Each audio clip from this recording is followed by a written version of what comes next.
Assalamualaikum warahmatullahi wabarakatuh. Nama saya Bima Mandala Putra dari kelas A3 Fakultas Hukum Universitas Balikpapan. Jadi di sini saya akan menjelaskan tentang hukum internasional. Jadi hukum internasional itu ada beberapa istilah, yaitu adalah hukum bangsa-bangsa atau law of nations right against war crimes. Yang kedua ada hukum antar bangsa atau hukum antar negara. Yang ketiga ada hukum dunia, yang keempat ada hukum internasional.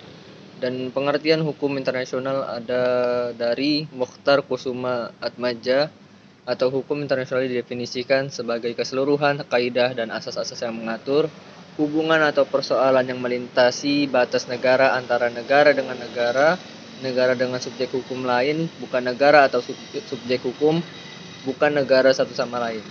Dan definisi yang lebih lengkap adalah definisi yang dikemukakan oleh Charles Cheney Hay.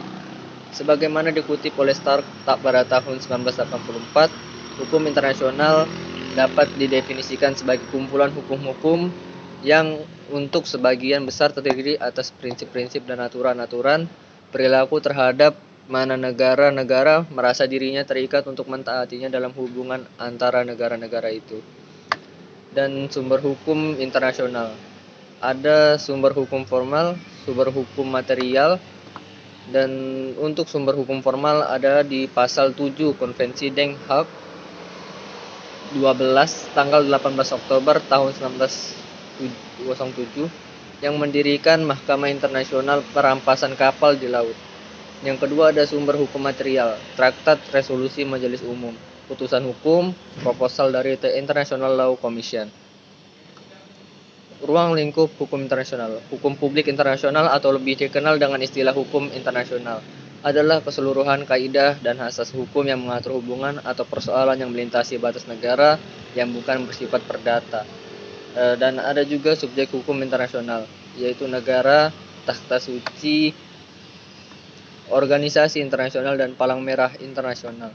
Dan untuk yang negara adalah pada awalnya merupakan satu-satunya entitas yang memiliki karakter dan memegang status sebagai subjek hukum internasional penuh.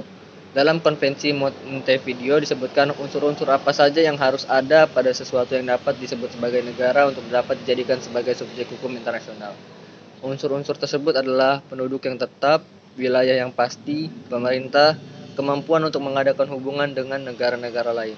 Yang kedua ada takhta suci. Takhta suci yang berada di Vatikan diakui sebagai subjek hukum internasional berdasarkan Traktat Lateran tanggal 11 Februari tahun 1920 antara pemerintah Italia dan takhta suci mengenai penyerahan sebidang tanah di Roma. Perjanjian Lateran tersebut pada sisi lain dapat dipandang sebagai pengakuan Italia atas eksistensi takhta suci sebagai pribadi hukum internasional yang berdiri sendiri.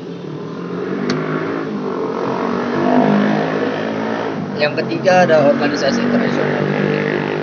Organisasi internasional yang dimaksud di sini adalah organisasi yang dibentuk oleh dua negara atau lebih.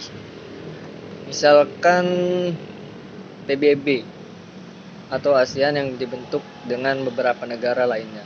Dan ada juga Palang Merah Internasional. Pada dasarnya Palang Merah Internasional hanyalah merupakan salah satu jenis organisasi internasional.